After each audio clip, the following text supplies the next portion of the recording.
এখানের ওয়াটারফলটা অনেক সুন্দর, মনে হচ্ছে যে রিয়েল ঝর্ণা। আর আশেপাশের বাগান গার্ডেনটাও খুবই সুন্দর, গাছগাছালি দিয়ে ভর্তি।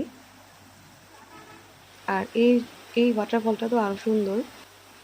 তো আর্টিফিশিয়াল ঝর্ণাগুলো দেখে মনটা ভরে গেল, মনে হচ্ছে যে গোসল করি, এত ঠান্ডা ছিল পানি। আর এখানে সুন্দর সুন্দর প্লেসে আমরা সুন্দর সুন্দর করে পিকচার ক্লিক করলাম।